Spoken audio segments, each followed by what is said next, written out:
Last night I finished plying Edith on my Hansen spinner. So this is the result. This is the 2-ply yarn. And now what I'm going to do, this is Saturday morning, and it's just before I normally go out to do the chores. But I have enough time, I'm going to wind this on my Niddy Noddy, and then I'm going to wash the wool. This is the Niddy Noddy that I use. I believe this is Ashcroft. Again, it's another tool that I bought back when I first started in 2001 or 2, and it's served me well ever since. When I put it together, I remember I wrapped the ends into paper towel to make it secure, but it still moves a little bit, but it doesn't really matter. So what I'm going to do to get this set up, first I'm going to uninstall the drive band, or the brake band I mean, excuse me, so that the bobbin will spin freely. If this brake band is applied, it restricts the spinning of the bobbin. And the reason that that does that is so that you have more control over the speed of the bobbin as it winds up your yarn. You don't want it to be just freely flowing there. Then I'm going to find the end, which here it is right here. Create a slip knot and a good size loop.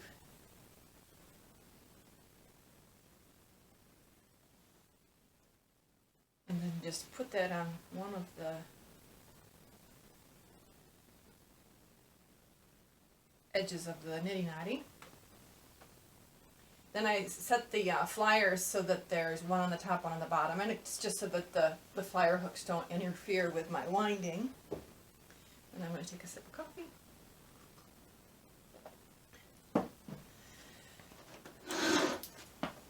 And then it's just wind it up. So the reason well, me and pretty much every other spinner in the world, the reason that we wind it up on the Niddy Noddy is that's the easiest way to create a nice skein. It also, I know what this length is from there to there, and that allows me to make a consistent count for my yardages when I do yardage. So you can see the bobbin is just spinning away.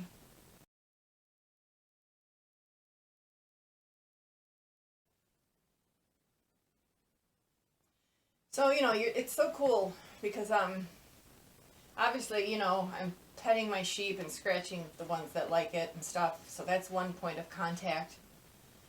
Then there's the processing of the wool, and you know, I have the opportunity to flick every single lock with my hand cards, my flick cards I mean. And then the spinning, another, you know, highly intensive point of contact with the wool, and here every inch of this yarn is passing through my fingers. So I don't know if you've ever bought yarn from me at a festival or whatever, my hand spun yarn. I'm actually getting a little choked up right now. But when someone takes my yarn home, my hand spun yarn home, they're taking some of my life, my time, you know, and I always think about, like, what was I thinking about when I was spinning that? What was happening in my friends' lives? What was I looking forward to? What was I watching or listening to? And, you know, it's very personal and kind of intimate. And I'm happy to share my hand-spun yarns with other people, but there's a it's so stupid. There's a little piece of me that feels kind of bummed to see it go. But it's kind of like when I sell sheep, you know, and that's the thing too, is like very satisfying after you sell a sheep and you have somebody send you a photograph of like their, you know, their child holding the sheep, or the person making something from the wool, so that, you know, that is really satisfying. And oh my gosh, when I get emails or Instagram notifications that somebody's made something from the yarn they bought from me, well then it's just pure bliss. So it's I think it's July 18th today. It's Saturday. And we've had a nice cool week, so it's been good for the sheep. And we've had a couple days of rain, which has been good for the pastures. But this weekend it's supposed to get hot again. So I'll be monitoring the water buckets. I'll be going out maybe 3 times today, just checking and making sure everything's okay there. I put them on a new pasture yesterday afternoon. And so they're pretty happy. And it's the intermediate pasture before you go way out to the big one. So it's a bit of a walk for them to come in to cool down. But the other pastures are pretty much depleted, so we're thinking about maybe supplementing with hay a little bit. When it comes down to the narrower part of the yarn, like right here, I'm winding right down to the bobbin. There's a skip in the rhythm because you're going back to a larger wind right there, and it kind of catches. It's kind of a fun game to see if you can gauge your speed so that you don't have that catch when you go from a smaller diameter portion of the yarn on the bobbin to the real big bump. But the little things that we occupy our time with here.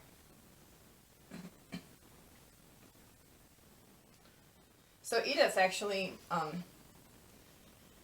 this is her last fleece for me, because we placed her with another farm this summer. So normally black sheep we don't keep them because the wool it's hard to get black wool. But we tried breeding her a few times and she didn't take, so we decided that she'd be better off on another hobby farm that wasn't trying to do any breeding. It was disappointing because she's really nice. She would have had beautiful lambs. And when I'm done with this, I'm going to do a figure-8 tie. I'm just trying to see where my scrap yarn is. I just use like old rolls of, you know, hand spun stuff that I don't really care about. My older stuff that isn't soft Shetland wool, because when we started we weren't breeding soft Shetlands. We had just the standard North American. I think the decision on the sheep that we selected in the very beginning was based more on color and conformation and health. I think in one episode I'm going to sort of try and dedicate it just to our history, because we've been doing this for 20 years and we have evolved over time. And maybe help somebody that wants to start raising animals to not make the same mistakes that we made.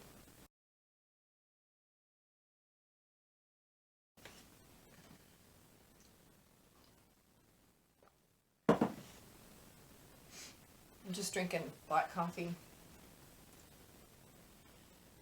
Black coffee is what my mother drank. She always had a pot of coffee going all day. So I started, and my son Andrew now, he drinks black coffee.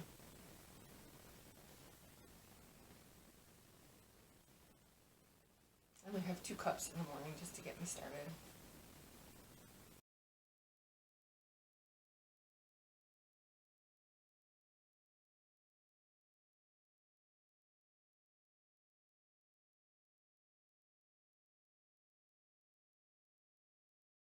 I have any other big chores I want to get done today. I'm going to keep working on halter training. I started halter training this week. So I'll do that this morning. Maybe I'll clean. I probably should clean. I haven't cleaned in a long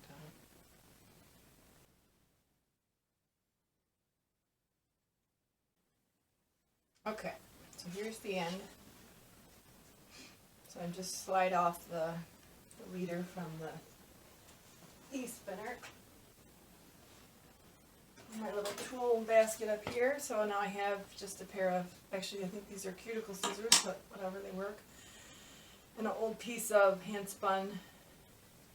I like to do a different color than the color of the yarn so that when you are ready to use your yarn, it's easy to find.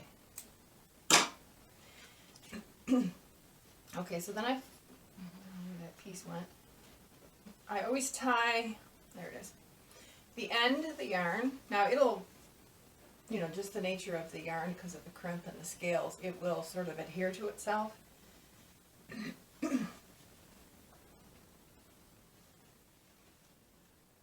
And I'd split the skein in half and do a figure 8. Someone taught me this a long time ago. Now my yarn does bloom quite a lot, so I leave a lot of space, and no matter how much I leave, it still will fill up this space after I wash it and stuff.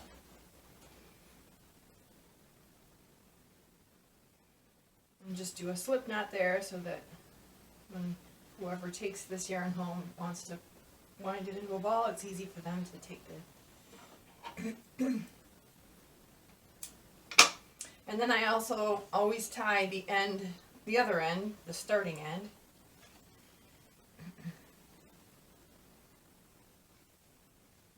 And then depending on where those two are on the Niddy Noddy, I find like the most distant spot from those two tie-offs and tie that.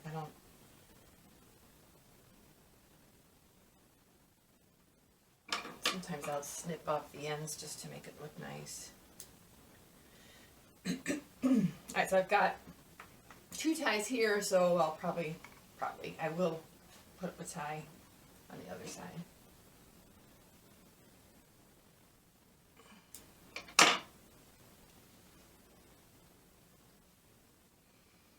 So exciting. This is like all this work, and it's finally this moment.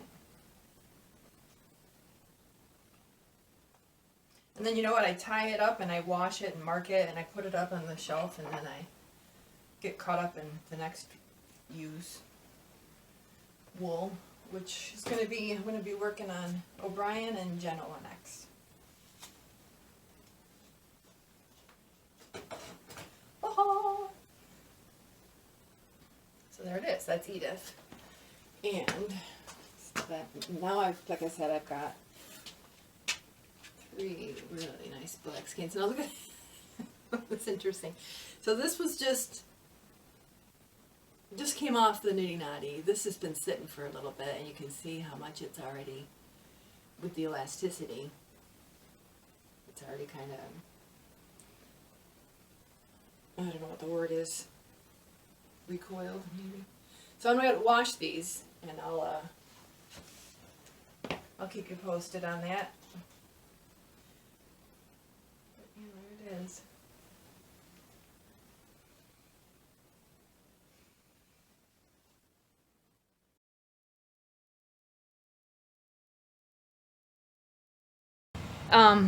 So one thing I wanted to talk about right now was just the response that I've been getting to the new the Good of Work episodes that I've been posting on the YouTube channel for the Whispering Pines Farm. So I'm at 100 subscribers now, which is a milestone for YouTube. And I think I owe that a lot to Soulful Spinner. Lisa has sent a lot of people my way to watch our videos and stuff. And so I'm really grateful for that, and I'm really excited. And I do plan on doing at least right now anyways, 1 episode a week. I've got so much stuff I want to share and so many ideas that I'm pretty excited. So I keep thinking and then bringing out the camera and stuff. So, but I'm really grateful, and I appreciate everybody subscribing, commenting, liking, and just the feedback has been really positive, and I appreciate that. So with 100 subscribers, there's some benefits to that. There's some perks in the YouTube system, and I haven't dug into it too deeply, but one thing that I now have the ability to do is, instead of having a YouTube URL that's just a weird code of letters and numbers that I didn't pick and it means nothing, it's a pretty long string, I can actually put a name on there, pick my own URL. And I'm conflicted as to what I want to do. I was thinking about putting Whispering Pines Farm, and the reason I am kind of thinking not Whispering Pines Farm is because there's a lot of Whispering Pines farms. There's a horse farm that we get mixed with, there's a golf course, there's actually like a development down in Florida. And so I was also considering soft Shetland wool. And that stems from one time Rich and I were at a fiber festival, and we met these lovely women Saturday night at like the end of the show. They stopped by, and just, you know, their first time they'd seen our wool. As you know, many people that see our wool for the first time are very surprised that it's as soft and bouncy and crimpy as it is, and just we get a really wonderful reaction from people, which it's really hard right now with COVID-19 not doing that. But anyways, so they didn't leave with anything, right? They were just kind of like very flattering and kind to us about the work we're doing.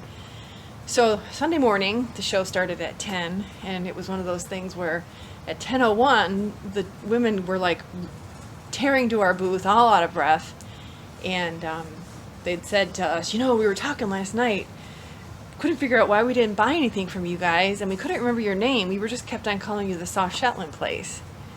So that really stuck with me, and I actually made a sign, and we used it the next year at that show, and these women came to our booth, and I said, see, we got your idea here. So so I was thinking about soft Shetland wool. I need to do a little more research to see if that's used anywhere else. That is one of my hashtags that I use all the time. So I'm thinking about that, and I wanted to, you know, if you guys had any ideas or input, what you think I should do. I'll wait until I post this and get comments and stuff, but I'd love to hear, you know, what you think I should use for my URL for my YouTube channel now that I'm at 100 subscribers. So yeah, so it's Friday night. I've pretty much cut all my footage. So tomorrow I'll edit. And I did want to make sure I took time and had one shot of me just expressing my gratitude for everybody's support and, you know, just the subscriptions and the likes and just the whole thing. It's been quite heady, and I'm having a great time, and I'm very excited to share more stuff about our sheep and my wool and my wool cave and the whole thing.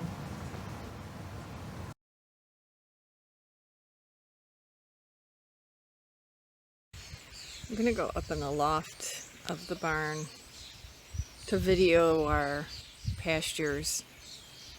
I just want to talk about our strategy for rotation, and also sort of showcase all the work Rich did to pound posts and stretch fencing over the years.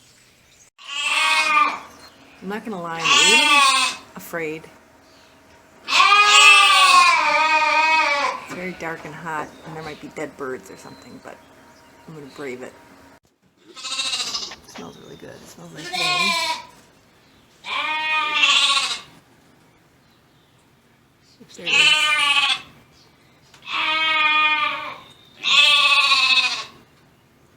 Those are my bottle lambs, thinking that it's time to eat, which it's not. Oh my gosh, it's really hot up here. Alright, so this is I'm a little bit afraid of heights. This is the first pasture that we put in. It's closest to the barn. It's south of the barn. And usually when we have the lambs, this will be the pasture that we use. And then there's another pasture just south of that, a small square that we just used. We had them on there for 4 days, I seem to remember. And they pretty much decimated that fairly quickly. So today I put them over onto this pasture here that they're on right now. It's just another small square. Back before our flock was so big that we could keep them there for quite some time, but now it's a 3-day rotation. Then there's another small pasture that's empty right now that's for the yearling rams, the smaller rams. It got pretty beat up and so they're off it for a little while. I got the sprinkler on that. And then there's a couple lambing pens, which the yearlings are using right now. We don't like to put the yearling rams in with the adult rams. It's just safer. Then there's a brown lean-to building. That's where the adult rams are. There's 3 rams out there right now. And they have 2 pastures that we rotate them, which works perfectly fine for them over the summer. The girls are looking at me like, what are you, crazy? Freya there with the black spots. She's got the yuglet markings. Aren't you pretty? And then there's actually a third pasture. It's sort of the greenish one. Rich mowed that. That's why it doesn't have the brown seed head. That's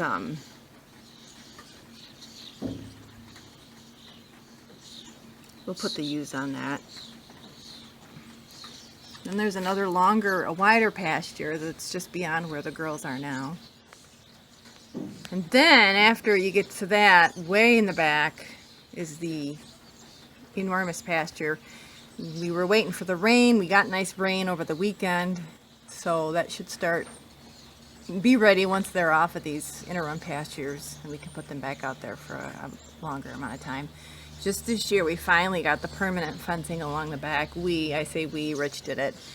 And that involved the 2 sides, 100 feet on either side, and then that really long stretch along the back. So that's it. We're done now. There's no more expansion. So we're committed. Famous last words. And there's a barn swallow. Wanted to dive bomb me. So she was gonna come in, but she's gonna.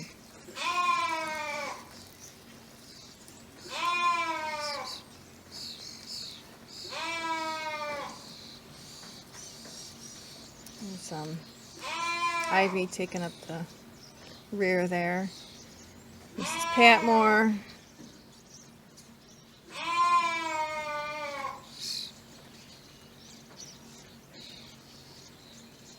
Just taking their time. It's not as hot today as it's been, so it's a lot nicer for them. I do want to go and check the water for them though. So yeah, so that's kind of it. So our property just is these 2 hedgerows. And then we extend back about 100 feet beyond the power lines there. The power company has the right of way, and then we go back a little bit, but that's all mostly just really overgrown, kind of swampy. It's dry now, but kind of gives you a feel for. And this is supporting, let me think here. I'm going to say 70 ewes. What are you looking at? 70 ewes, and then the 3 adult rams and the 2 yearling rams. And then we also have a few other pens that are for breeding that are to the side of me or behind me. And this messy spot right here is kind of where we were throwing manure. We've got a new manure patch, so I need to clean that up. That'll be a project at some point. Oh, that lovely wool. Growing and growing.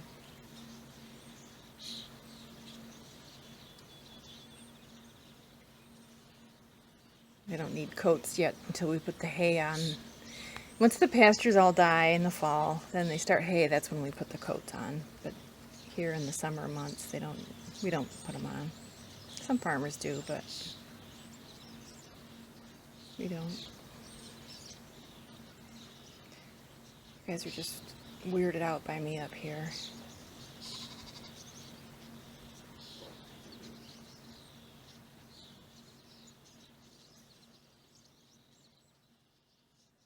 I think that's O'Brien there, the brown paste one that's looking up.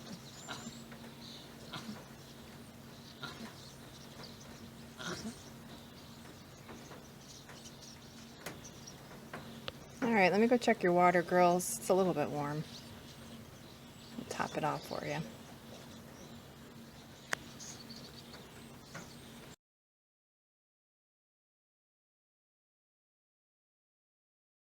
Okay, so I've told myself that I have got to learn how to spin Longdraw, and I watch Soulful Spinner and she swears by it.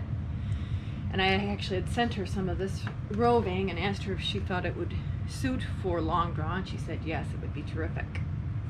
So this is, you know, like some roving that I had processed at the mill from some of the ram fleeces that we have, and I did that because they were adult ram fleeces, and I just don't care for the smell, and it's just nice to have them processed through a mill.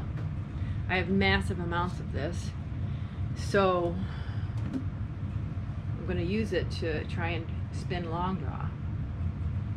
So did some research on the web, and here's some of the key points that I'm going to be paying attention to. One is it says you want to have high tension and slow feet. So my brake band right now is set for fairly high tension, so it will be pulling it. I'll be kind of doing a tug of war with the wheel. So what you are supposed to do, according to the videos, is you build up the twist before your control hand, and then you unpinch it and let the twist go into your fiber supply, and then you pinch it again, and that twist that got into your fiber supply, you use that as the resistance that will allow you then to pull back and draft. And then you tap it again, or you pinch it again to build up more twist, and you do that. Looked like this person I was watching did it like 3 or 4 times. And then the other piece of data I collected from this whole research was draw back the same distance each time. So we're gonna try it. I am in slow feet. That's one thing I'm gonna be trying to remember. One thing I know about the rows, I can switch this. Actually, maybe I'll do that right now. And I probably should reposition a little of this stuff, but let's just give it a shot here. Quit shilly-shallying. So there's the twist. Okay, so I'm twisting, building up twist. Oh, look at that. And then using that twist to draft, I'm going to slow my feet down.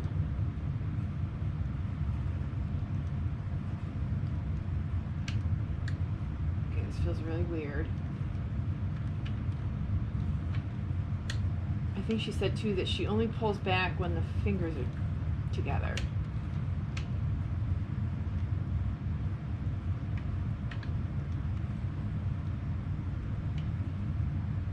I think I need more tension.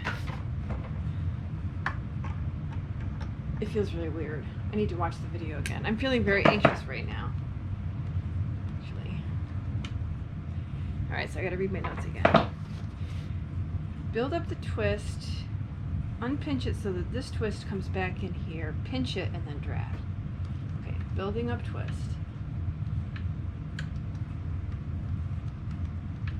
Unpinch. Pinch and pull back.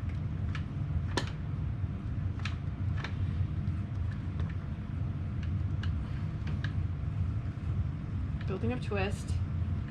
Oh! Unpinch. Pinch. I feel very uncoordinated right now.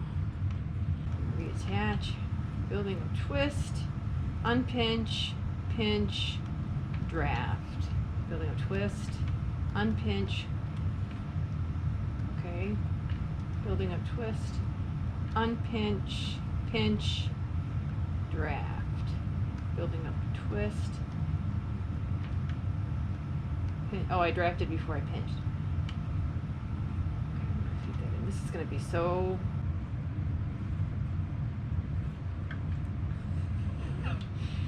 Oh my gosh, how can people say this is fun? My shoulders are so stiff right now. Very uncomfortable. Tight. Unpinch, pinch, draft. Unpinch, pinch, whoa, draft.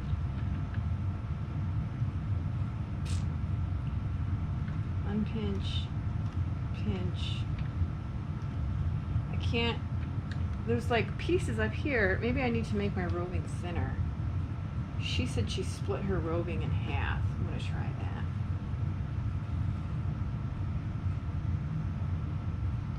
See what happens.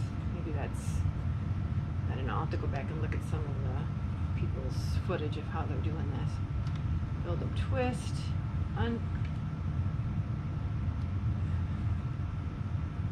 well,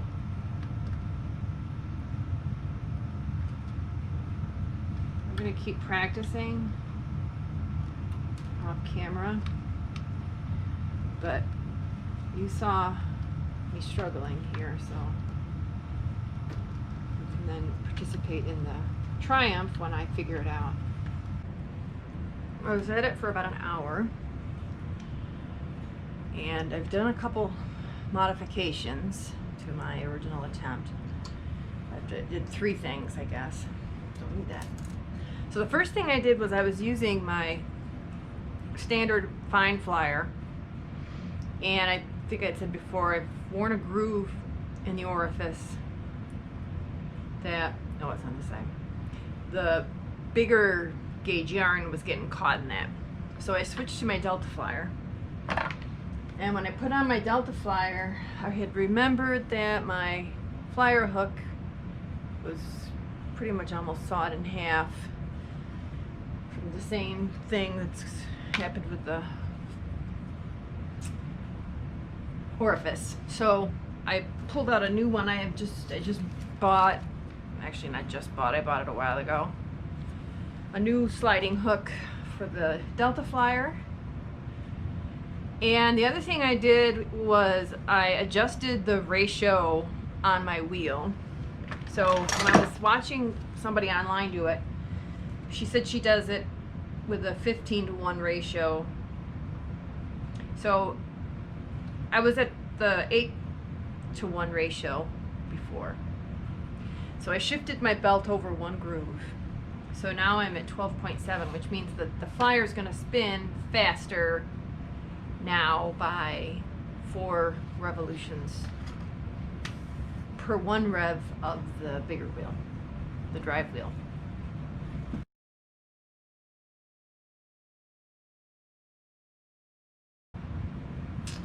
So, one thing I think is a factor here that I wasn't really aware of, and I hadn't seen anyone highlight it as much, is when I do my inchworm type spinning,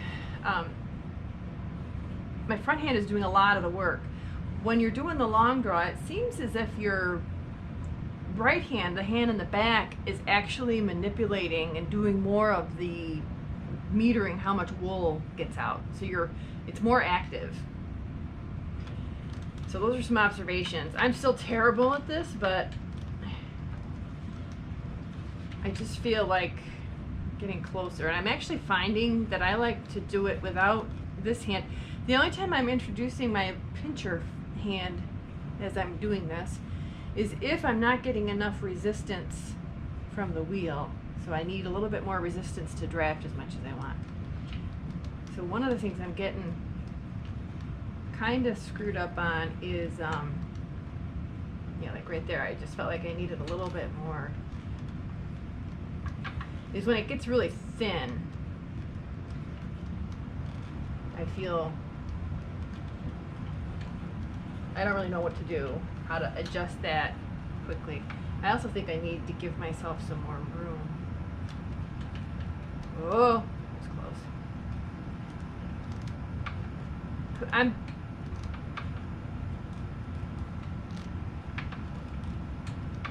just feel like I'm doing a lot more with my right hand than I was before. And you know what else? I just took a break. I went and made dinner.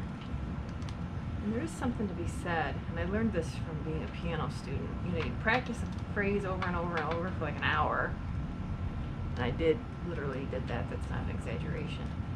And then it just didn't seem like I was getting anywhere. So then I would stop, see, like right here. I would stop and take a break, and I'd come back the next day, and it would be like a breeze.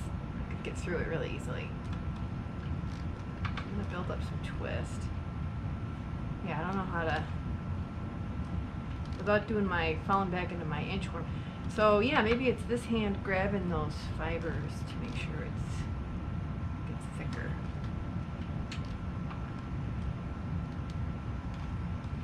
It almost feels like the fibers that are in the center of the pile here are like the core, and then all the other stuff from the outside just sort of around the perimeter of that is sort of just grabbing on for the ride. Because I can feel the core of the roving. I don't know. I mean, probably I'm doing this totally wrong. So I'm pulling against the thing here. I need my hand to help me a little bit with that. Yeah, I'm sort of finding this, just doing it with my hand alone is working for me. I'm doing a lot though. I mean, you can't really tell there, but I'm working. I'm controlling things.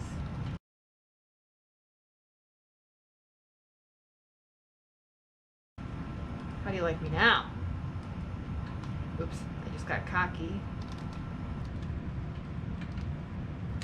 I see people spin like this when they're spinning on a great wheel. So that's the wheel where they have to turn the wheel with their hand. And they just use one hand like how I'm doing right here.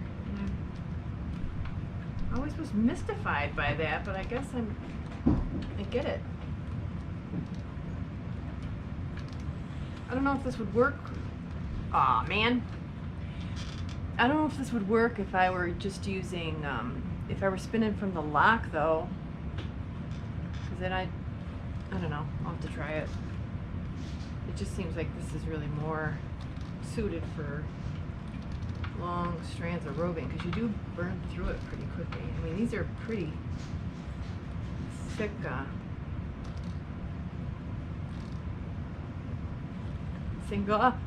singles.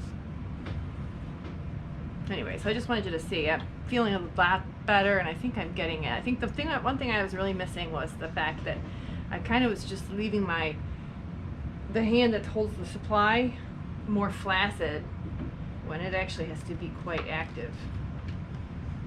It's doing a lot of the work. It's going to be a mess. It's totally going to look like my first hand spun.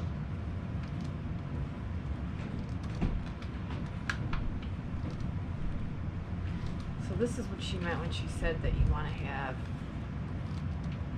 some good pull from the wheel. Because as I get all excited, as my diameter of the spun single gets bigger, I feel like I have less resistance. Which makes sense. Oh, I was doing some inchworm there on accident. All right. I think I get it, and I think the adjustments that I made have helped a lot. So,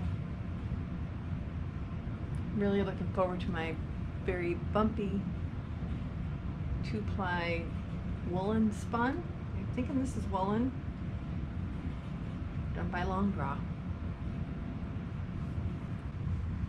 So 24 hours have passed since I first attempted the Longdraw, and was able to get this much on this bobbin using the Shetland Ram roving that was mill processed.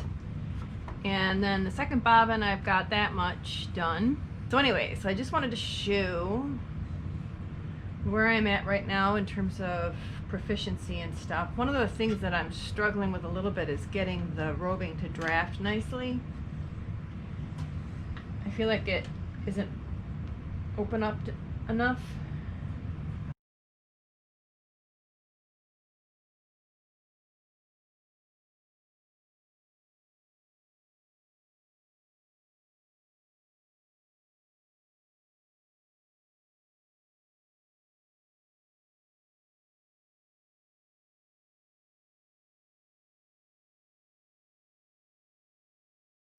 I mean, definitely progress. I like the feeling of, you know, watching that triangle and kind of imagining that I'm... The other thing I'm doing too is when it gets thin, I just break it and go back. Because I was trying to figure out how do you combat that, you know, drafting to get it back to the thickness, and essentially what I've been doing in my inexperience is just breaking it and starting over.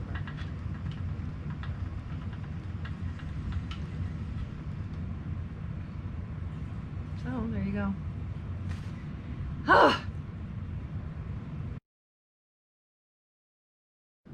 Majacraft shipment came in today, and this is the unboxing.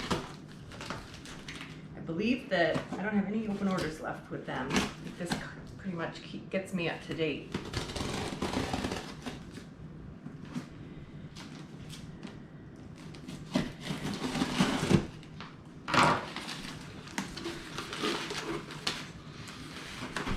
Smells like wood.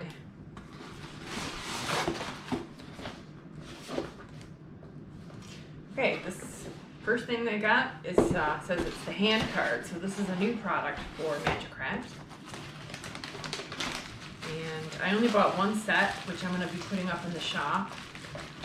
Nicely wrapped in bubble wrap. 92 TPI, made out of bamboo. They're very light. They do have a nice curve to them. They looked really flat in the pictures, but they do have a nice curve. 96 TPI. So, there's that.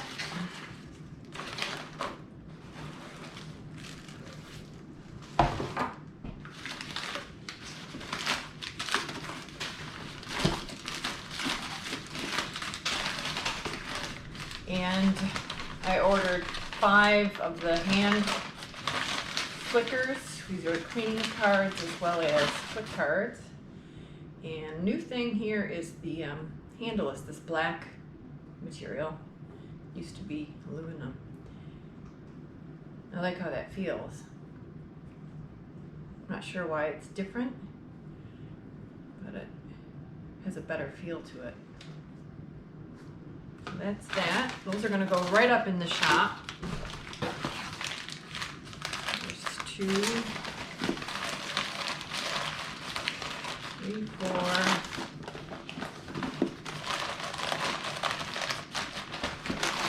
Maybe I need to unwrap these because I also got the lace kit,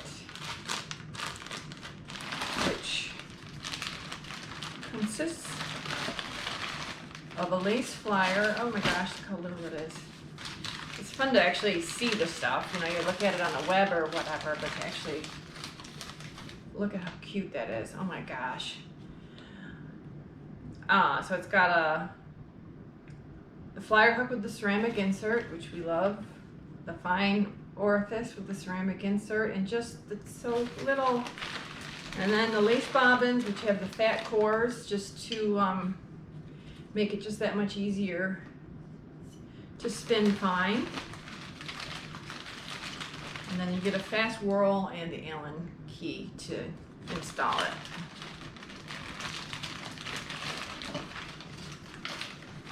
So that's exciting. Training. So I bought 2 of those. Oh, and those will go right up in the Etsy shop. I'm actually really surprised all this stuff fit in this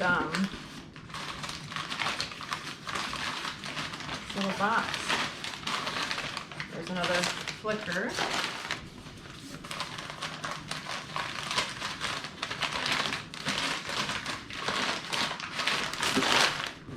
Like I said, I ordered 5 flickers, so that's those. And then this is another lace kit. Oh, I love accessories. They're so fun. So much fun. And then finally, I bought 2 of the 2-row mini comb sets, which include the clamps and, well, let's just see, shall we? Oh, they're beautiful.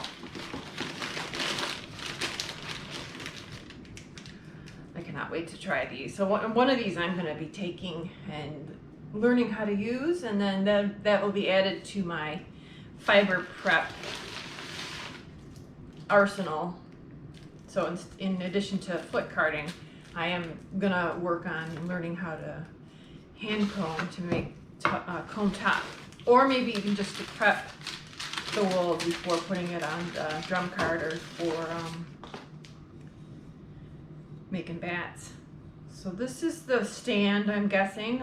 I'll do a video of me putting it together and using it for the first time, so you guys can all yuck it up. And then a little diz with a little diz hook. Look at how adorable it is, so little and cute.